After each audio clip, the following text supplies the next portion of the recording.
Welcome to Throwback Thursday, where we bring you a homeopathy hangout episode from our archives in case you missed it first time round.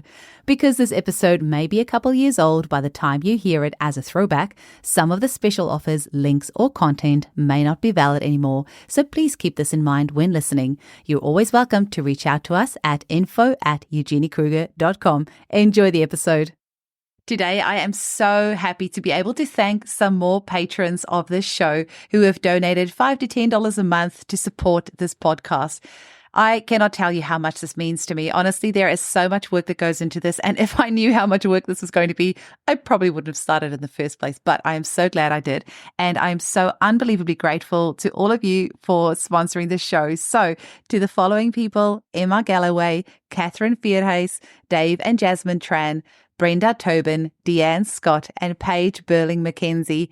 Thank you with all my heart. Your support means the world to me, and it really helps me to continue producing more episodes. So, today we speak with homeopath Jonathan Stallick, who has been practicing homeopathy for over 35 years. He's helped thousands of patients to better health and happiness, and he's lectured on homeopathy to professionals all over the world. If you're a homeopath listening, be sure to check out Jonathan's lectures on his website, jonathanstallick.com, or check the show notes for the link. He is an incredible lecturer, and I know you're going to love learning from him. He's always doing lectures on new and interesting remedies that you've probably never heard of and presenting cases from his clinic, and it will really challenge you and expand your thinking and grow you as a homeopath. So, quick warning, if you have little kiddies listening to this episode with you, the word SHIT is used several times in this episode, so you may want to skip this one for a time when they are not around you, but you are going to love this episode. It was so fun to do, and Jonathan is really a great character. Enjoy the episode. Welcome to the Homeopathy Hangout, where we discuss all things homeopathy from around the world. And now my mum and your host, Eugenie Kruger. Hello, homies, and a very warm welcome to Homeopathy Hangout. Today, we get to chat with a lovely Jonathan Stallick, all the way from England. Welcome, Jonathan. Hey, Eugenie. Is it Eugenie? Or yeah, Eugenie. Eugenie. Okay. Wow. It's, if you want to go the French, it's actually Eugenie, but in Australia, yes, in Australia, they bastardize everyone's name. So Eugenie. Here I am, Eugenie. Eugenie. Exactly. Well, it's so lovely to have you on today. I've had a few of your buddies on, including the lovely Hilary Dorian. So, it's just wonderful to have you on today as well. I'm so excited. Can you tell us, Jonathan, you've been practicing for over 35 years, but how were you first introduced to homeopathy? So homeopathy was just a word that I think my mum had a friend that went to a homeopath, and so it was just a word. And I went through a pretty difficult time. I was getting, this was back in the 80s, and I was getting anxiety attacks. I'd sort of come out of college, and my sister had died, and there was a few things that were sort of really bothering me, but I was all bottled up like a good growing guy. We just bottle everything up, and was getting sort of panic attacks. And I just thought I didn't want to go down the route of conventional, antidepressants and anti-anxiety pills. And so I just thought, oh, well, try homeopathy. It's a word, natural. And I went to see a nice Indian gentleman in London, and the remedies seemed to work. And then I started reading about it, and it was like one of those moments, like one of those seminal moments. That's a good word. Seminal moments when you think, it just hit me between the eyes. Oh my God, I've got to know more about this. This is just, it's like something I'd never really, there's a whole world. Homeopathy is like a world that I'd never come across before, really. And it just sort of just struck me that I've got to find out more about this, and was kind of hooked from that point on, and started just treating friends and family with sort of first aid stuff, and started seeing results, and then just thought, at the time I was a professional musician. So I was the cellist and was playing and teaching. And so then it was a big decision whether to switch. I just had this feeling that homeopathy was supposed to be part of my life, and so I switched. I actually went to college in London. I found a homeopathy college, and then sort of gradually gave up the music and went over to homeopathy. So that was the way it started.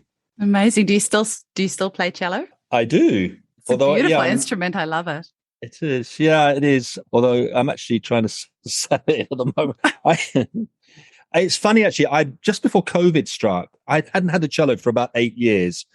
And I just had this feeling that I wanted to reconnect with that. I just felt really strong about it. So I had some money and I thought I'll buy a cello, and I did.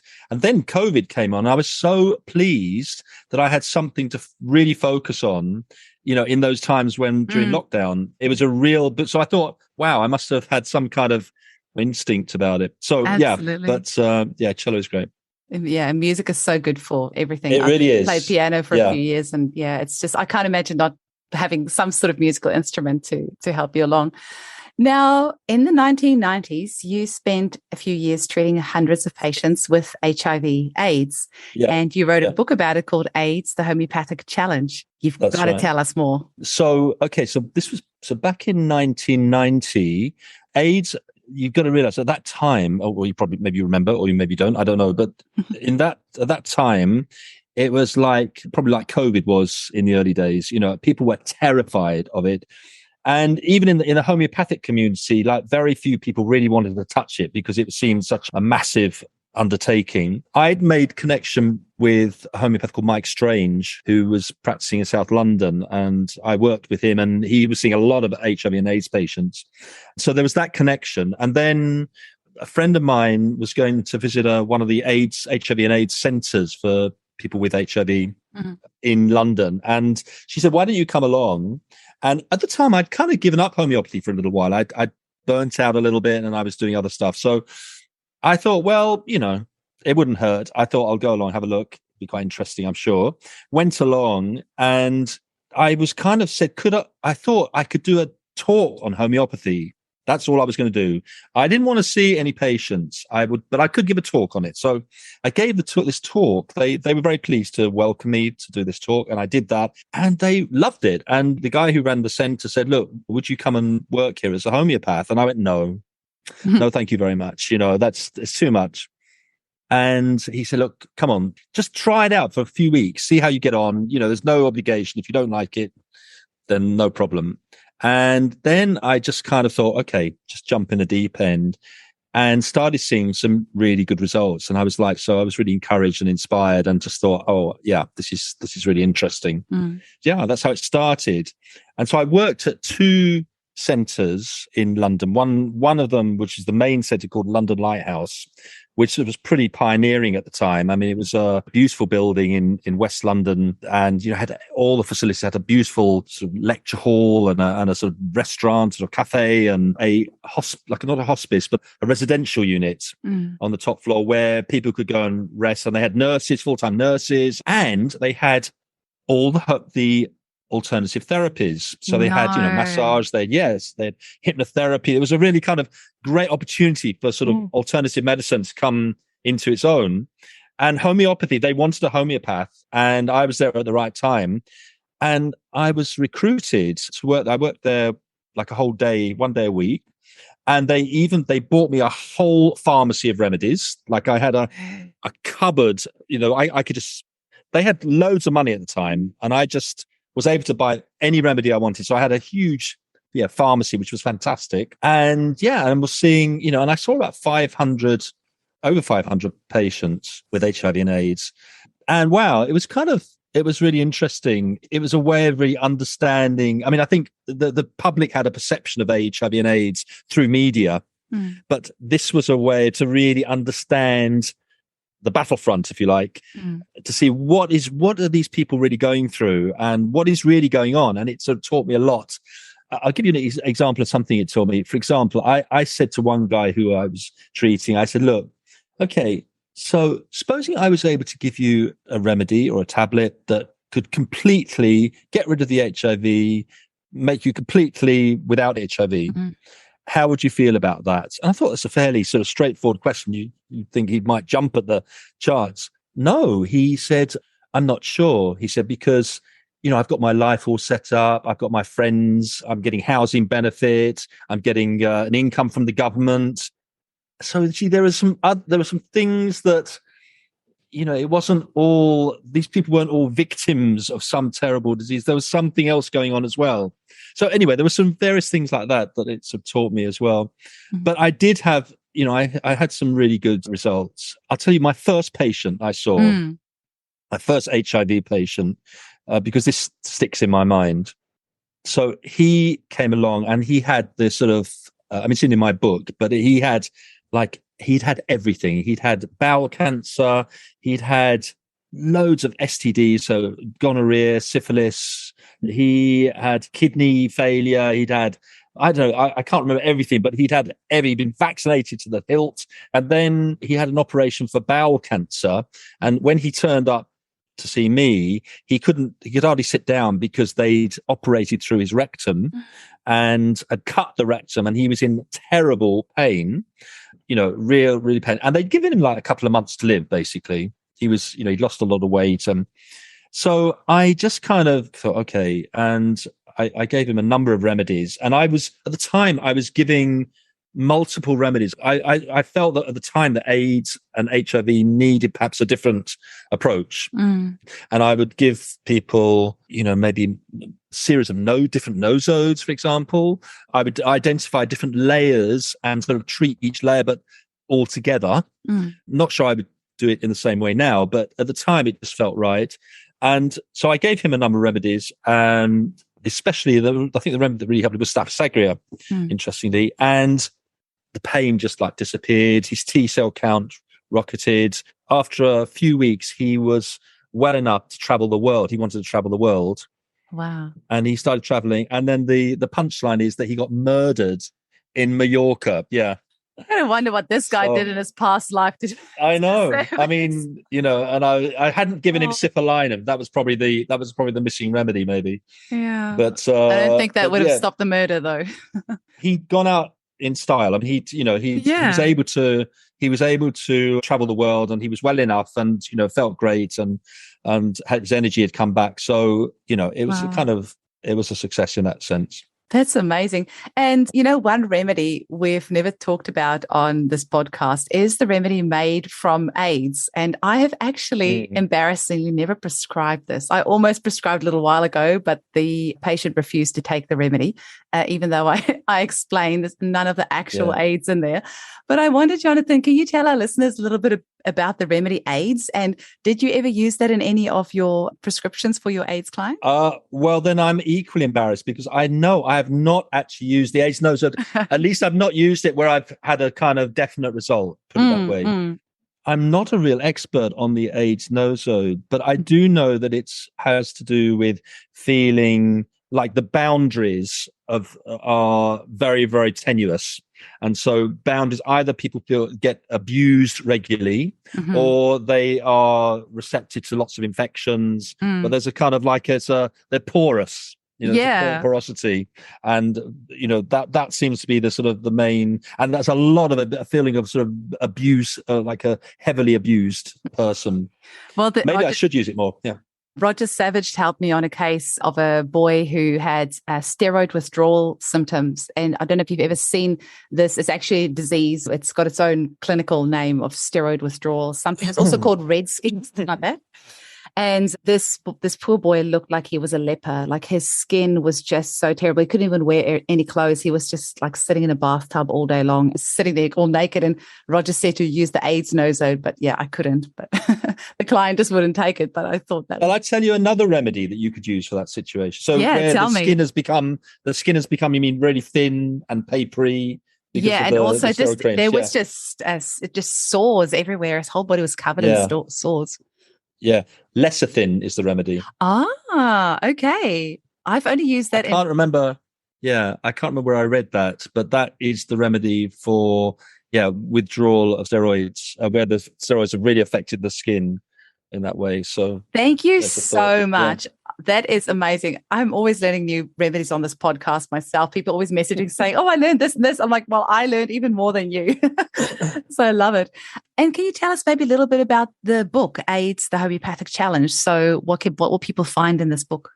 Yeah, I wanted to make it like, it's not like a textbook or a manual, but more just my experiences, really, good and bad, and some of my perhaps my insights I'd garnered from working with the HIV and AIDS thing. So some of the more maybe some of the psychological things about patients who are in that situation, and also some of the pitfalls of practicing, because I'm not burnt out like 2 or 3 times while I was, when you're working and all day long you've got people coming in who think they're going to die. It's quite a big deal, or at least it was at the beginning. I mean, I toughened up.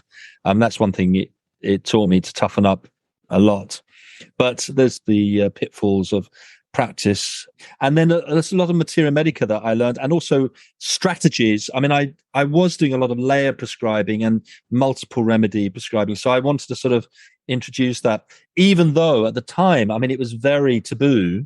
I mean, I had great difficulty with getting my Society of Homeopaths registration, and I mean, I had a terrible review of the book in the Society Journal. I mean, it was not just critical, it was kind of critical of me as a person. I mean, it was really sort of like saying that I wasn't fit to practice kind of thing.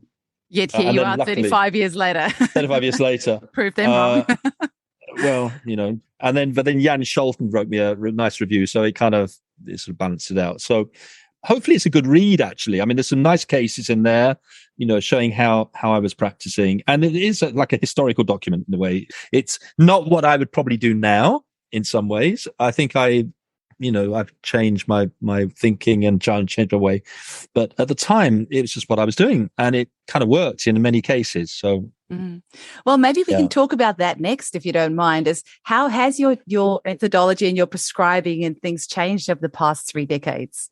Yeah. So I think when I was at college, we were taught, really a relatively small number of remedies and a sort of classical approach. And I remember coming out of college, and one of my fellow students had started practicing in this kind of multi-layered way, and she was getting fantastic results. And so that sort of opened my mind to, really kind of finding my own way of prescribing, not just going by book learning, but really kind of feeling my way and finding what works.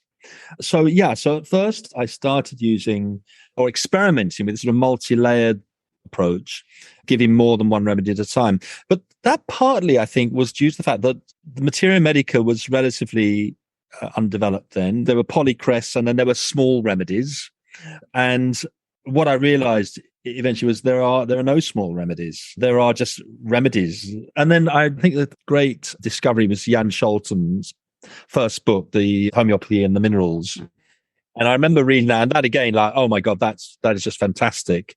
His use of the periodic table and understanding the concept of the periodic table and applying that to understand remedies that had never been proved or proven. And I found that just so useful. And I think then that there was then a huge push to discover more and more materia medica. And then that meant I found that one remedy could often be all you needed, rather than having to sort of combine and sort of do a lot of jiggery pokery, that one remedy could fit the whole case, or it could be simpler and maybe a little more elegant as well. So Scholten has been a huge influence on my prescribing. First of all, with the periodic table, and then the development of the plant theory. And the plant theory is, I don't know whether you've. Yeah, well, I've watched your lecture on CHE, and I know you teach. Cool. Teach a lot of that as well. You're an excellent lecturer. Thank you. I found. I think it's quite interesting because at the same time, Sankaran was developing the sensation method. And it's funny because in a sense, they are both similar. That Scholten's use of numbers to kind of represent like a cataloging the plant's kingdom through sort of numbered, where the numbers actually are not just theoretical, they have a sort of feeling behind them. So that if we think of the phases, for example, in the plant theory, you've got 1 to 7, And whereas one is, it's all about the phases describe how people fit into a group or don't fit into a group of people, of workers, of school children, or whatever the group is. And whereas phase one is like you're right on the outside of the group, you're just coming into the group, you're newbie, you're naive. And then two is kind of feeling you're in the group, but you're feeling vulnerable and you sort of hide yourself away a bit. And then three, you're kind of starting to explore. And they have a kind of, so you develop a sort of feeling that you can then perceive when you're seeing a patient, you can actually see those kind of feelings coming to life. I don't know if that makes sense. They have there is a kind of sensation aspect to the numbers. And I think that's what I found was the most, if you just think of it as a kind of mathematical concept, then it's very dry and it can just bamboozle you. But if you sort of tie it into the sort of the feelings that you have, so phase 4 is very in the middle, but a bit rigid and sort of very upright. Whereas phase 5 is kind of pushing, they're enthusiastic. They want more from life. They're pushing on. So you get this feeling of, so when I see a patient, I'm going, where is the energy in this patient? Are they sort of kind of hiding away or are they pushing forwards? Are they, what are they trying to do? What is their energy sort of telling me? And that I found really, really helpful and really useful.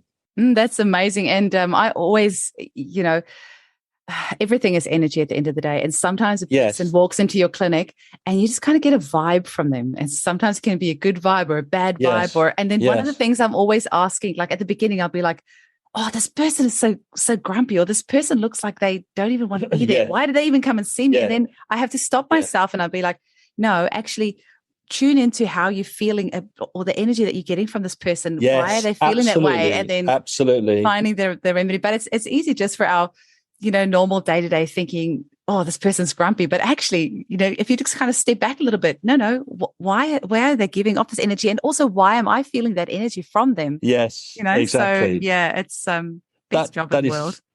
That is so right. I mean, especially when someone is talking a lot, they've got a lot of symptoms, a lot of their life, and it's all coming out, and you can get lost in the words. Yeah. It's like a forest of words. And one of the things I've learned to do is to feel comfortable with being confused. Yes. I always say, if you want to be a homeopath, you have to be very comfortable with being very uncomfortable. Absolutely. You have to not know what the hell is going on here. Yeah. It's like, what is this? What is the remedy? Who knows? I really don't know what is going on with this patient. And I try and understand before I find a remedy, like what is really going on here, I suppose. And what is the energy and what am I feeling here? And especially if they're talking a lot, I'll take a step back and just sort of let the words wash over me and perhaps not pay too much, but pay more attention to the energy that's coming with those words. And I find that, there are cases which are very logical cases, which are, you just go, there are a number of symptoms, you repertorize them and bingo, the remedy pops out, There are those kind of cases. But then there are other cases where it's almost like the meanings are a little bit hidden or a little bit masked, or there's a lot of noise around it where you have to kind of tune into the themes and more of the sort of the feeling of the case. Hi, homies. Just a quick break in the episode to ask for your help. Producing this show takes a lot of time and money, and I would really appreciate your support so I can continue producing new episodes for you to enjoy. You can visit www.buymeacoffee.com/hangout to make a donation from as little as $5. Believe me, every little bit helps. I'd also like to invite you all to my Facebook group called Homeopathy Hangout, where we can continue the conversation. And for my Australian listeners, check out my amazing range of homeopathic kits, remedies, crystals, supplements, and more at www.eugeniekruger.com. All right, let's get back to the episode. Thanks for your time. So, yeah. Absolutely. It's important to know which kind of case you're dealing with. I think, there's the ones that are kind of more simple and just straightforward, often acute cases, actually, although sometimes not. Sometimes you've got to then see where the acute is actually just the top layer of a chronic condition underneath. And then there's the more kind of more wacky cases, maybe even, or I get a feeling sometimes I don't know what this remedy is, So I'm talking a lot now. Is that okay? Keep going. I'm on a roll here. I'm on a roll. I love it. This is the best podcast. Yeah. Just let it out.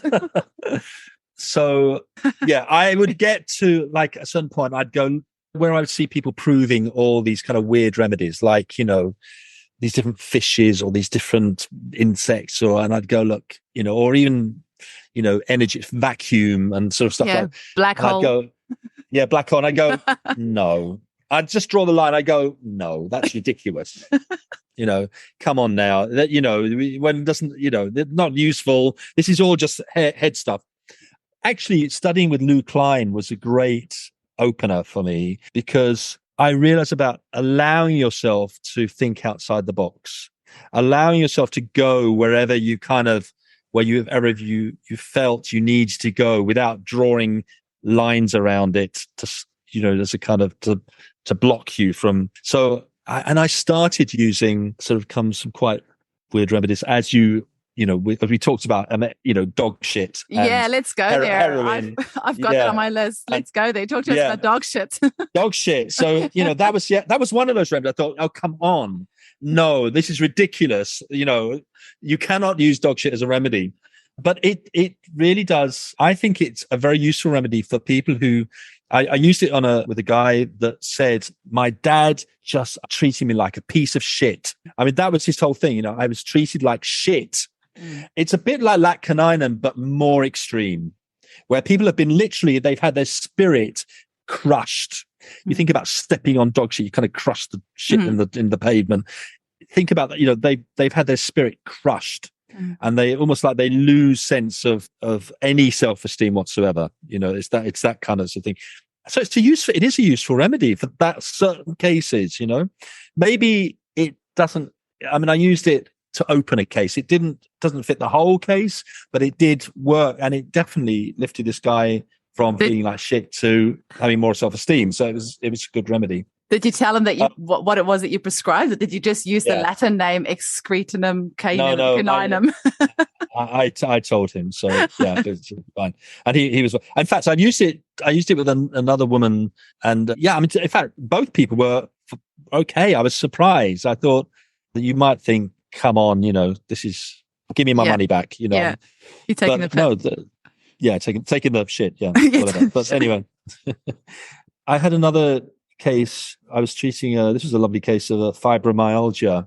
So this one was in a lot of pain, but she was on so many different drugs. And I think probably, a lot of people might have thought, I don't want to treat this case because, especially when they're on so many drugs, heavy drugs, she'd been taking 50 dihydrocodeines every day. She was addicted to dihydrocodeine. And, I started off with things like carcinosin and folliculinum, actually, but that did sort of limited amount. But then the remedy that really opened things up was heroin. Because, she had the addiction thing was going on, and she kept talking about this addictive voice in her head that was like, it was like the devil, it's like telling her, don't go for the exercise because, just lay back, like the devil inside her. And so she had this addictive side, and then she mentioned that her aunt had been addicted to heroin, and heroin has a kind of a hero or a heroine. There's a braveness about them. So you always feel like they had this terrible life, but they're being brave, and they challenge themselves to get out of it. And there's always this kind of the Narcotics Anonymous, and they go through this, this thing to sort of get over what they've been through. And there's this braveness, this heroic side to them. Mm-hmm. And this is what she had. So, and heroin was really, really useful. And the pain went down dramatically from heroin. Amazing. Then I gave her dihydrocodeine, which then improved the pain even more. That was great. That really, really improved the pain. And then the remedy I came to, so I was asking her about, she said, I feel like I should be taller, like I'm sort of curled up, like I can't stretch, and I can't sort of, I said, well, just use your imagination. Tell me what that looks like, She said, well, I picked up a woodlouse in the kitchen the other day, and the way woodlice are they sort of curl up when you yeah, I think we call them a slater over here. That's right. They've got funny names. Yeah, we call them woodlouse. And she said, that's what I feel like. I thought, oh, how interesting. So I found that actually in the repertory, the remedy is oniscus, it's called. That's Woodlouse. That's the Latin. It's had approving. And in the repertory, one of the symptoms was loves heavy metal and punk music. That's in the repertory. Yes. And I said to this woman, because she's the most mild, timid person you could ever imagine, very quietly spoken. I said, oh, this sounds a bit of a random question. I said, but how do you feel about punk music or heavy metal? Oh, I love that. She said, my dad was addicted to punk music. I love it. She said, every time before I do my exercises, I put my headphones on and I crank up the volume to full of punk music. It was a gift. And I gave her a meniscus. Yeah. And she did really, really well on a meniscus. So it was enabled her to stretch properly, whereas before it was very painful. Wow. She was able to stretch properly. So, and then we moved on to some other remedies, but kind of, it's a difficult case, but now she's got to the point where the pain is negligible. I mean, it's very, very mild. I mean, she still has a little bit, but she's still on quite a few drugs, but she's happy in where she is. I would say probably there's some more development to be done, but I felt like, at the moment, that's where she wants to be. And maybe she'll come back at some point in the future. But yeah, we got it to where she wanted to be. So I sometimes think that our clients must think that we're clairvoyant or something like that, because, sometimes when you suspect a certain remedy and then, while my client's busy talking, I'll quickly look it up in the Materia Medica and see if there's like an unusual symptom. So you'll ask them like a confirmatory question, do you like punk music? That's right. And they say, how do you know that? Yeah. Right, how do you? Exactly. How do you? And it's true. And I always, if something pops into my mind, rather than dismissing it, I will often ask it. I'll just go, well, just go there, see where it leads, and it's often very profitable. So, absolutely. In our international homeopathic Facebook group where you're in, you always blow my mind with the interesting cases that you put on there, and you've had cases there of aspartame used for a Parkinson's case, and I love the remedy Paracanthus? Yes, that one. Yeah, the dory. Yeah, the dory fish in Finding Nemo and seal's milk. I mean, I always wonder who went to go find that seal to milk it to make the remedy from. I know. Actually, I was wondering who was the homeopath that got the heroin to make the remedy from. Well, that was Janet Snowden did that proving, actually. Give her credit for that. Did anyone ask her how she obtained it? No, but I suppose it's, any pharmacy could probably get hold of it, I guess. Probably. Seal's milk, that's a really interesting case. This woman had problems in relationships. She basically was abused when she was very young. And I think since then she didn't trust anyone. And she used to have dreams of dark water and like tsunamis but a lot of like deep water, and she was always ready to make her way to the door for the relationship, to leave the relationship, because she any time there was a problem came up with the partner, she would run for the exit, and she felt she was never so trust someone.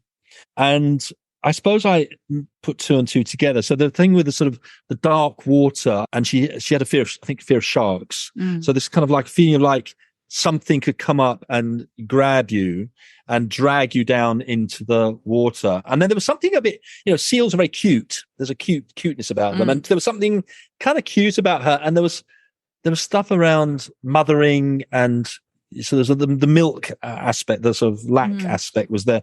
So I just kind of put two and two together and came to seal's milk, and wow, it totally changed her life. I mean, she was she so much better in relationships. She was able to sort of trust and to not run for the door when some problem came up. And it really, really like transformed her life. She said, I feel happy. I've never felt like this happy before, like that sort of thing. So it was really great. So worth thinking outside the box sometimes.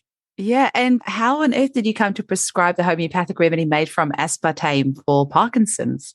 Well, first of all, Lou Klein had done a lot of work on aspartame, and for autism, actually. I think he had an autism case where he used aspartame. The woman that I treated with Parkinson's talked about she had some metabolic disease which called trimethylaminoria or something. I can't remember it's something like that. It's where the body produces very stinky fish-smelling sweat. It's like a metabolic problem with the body where it's producing this kind of weird sweat that smells like fish. And that kind of got me thinking there's something metabolic. And then I don't know, something in my mind was making a connection with phenylalanine. And then I found out that aspartame and phenylalanine are kind of close. There's one is a precursor of the other. And then I saw that it actually is useful in the kind of Parkinson's type symptom. And so that's how I got to it and gave it. And it's been really, really good. In fact, I've switched now to aspartic acid. So I've just experimented. I was using aspartame, and then she kind of aggravated a little bit on that. So I switched to aspartic acid, which is the sort of more purer form, I suppose, of aspartame. And so far she's doing really well. She's not perfect, but she's, a lot of all the numbness, the tingling, the walking is much better. She feels happier in herself. She's sleeping better. She's still under treatment, but yeah, she seems to be doing well.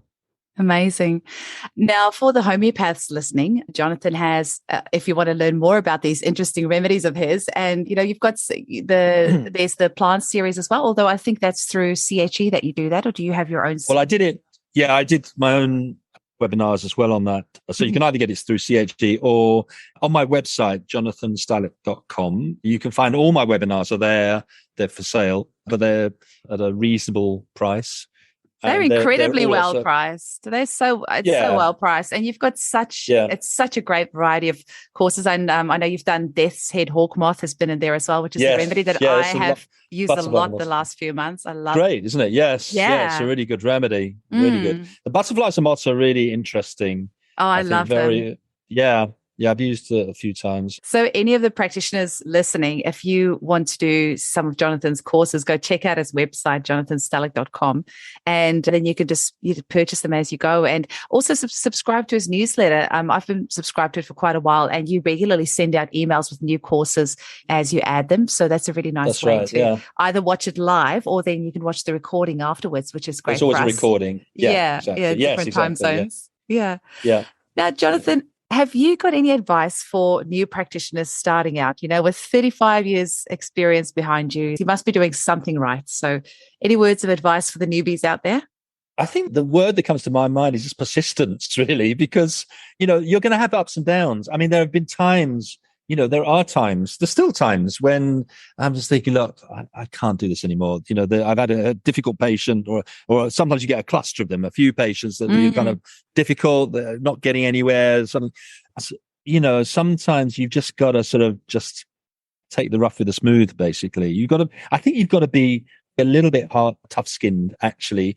Homeopaths tend to be very sensitive people and often maybe get quite emotionally involved with their patients. And I found I do my best work when I'm really not emotionally involved, when I just kind of look at it as I have fun spotting the patterns and then translating those patterns into remedies and just making it into more of a kind of conceptual thing rather than get too involved with people's really getting down in with them and into their emotions.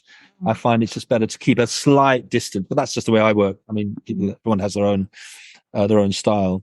Yeah, persistence, I think, and just developing probably a little bit of a tougher skin so that you can sort of weather those difficult times as well. And then just keep learning and don't close yourself off to keep learning from other practitioners, keep reading cases, learn from your peers, just keep reading different cases, learn from everyone else. That has been just fantastic and makes it so rich and interesting. Absolutely. Now, Jonathan, I often end up the podcast asking people what their 3 favorite homeopathic remedies are and why. But I think for you, can I ask you 3 of the strangest remedies that our listeners probably wouldn't have heard of? I mean, probably the dog shit is a pretty weird remedy. And it was a woodlouse, a pretty weird remedy. And so I'm not sure I can think of No, any that's others, fine. I just threw that in there. Yeah. But I have to tell you that my parents-in-law, who already think I'm slightly crazy, I love them to bits, I really do. But they here this evening, and I said to them, okay, guys, I'm going to go chat with a guy about remedies made from AIDS and dog shit now. I'll see you later. Yeah. So I don't think I've helped my case with him. But anyway. I've got friends, that I talk, I sometimes are candid about, using things like dog shit. And they just laugh. I mean, they just laugh at me. But then they hear, but the person got better. And, then they're having to think, well, maybe I need to, maybe not laugh so much. Maybe this is kind of interesting. Check it out. Well, it's been a blast having you on. I haven't laughed that much in a little while. And thank you so much for sharing your wisdom with us. And I really appreciate it. And please keep doing your webinars because they're super fun. And it's like you said, we have to keep on learning. And this is such a great opportunity for the homeopaths out there to get exposed to remedies they might never have thought of. And so often when I do these lectures, you can be sure that week somebody's going to walk in and you're going to need a remedy from that lecture that you've just learned about. And I don't know if you're making your mind into it or if it's the universe or if it's coincidence, but I've found that so often. And that's why I love always learning from other practitioners, because you can be sure there's going to be a client walking in that's going to need that remedy that you've just learned about. That's absolutely true, isn't it? Awesome. Yeah. Well, enjoy the rest of your day and thank you so much for your time. Thank you, Jenny. It's been lovely to meet you. See you. Bye.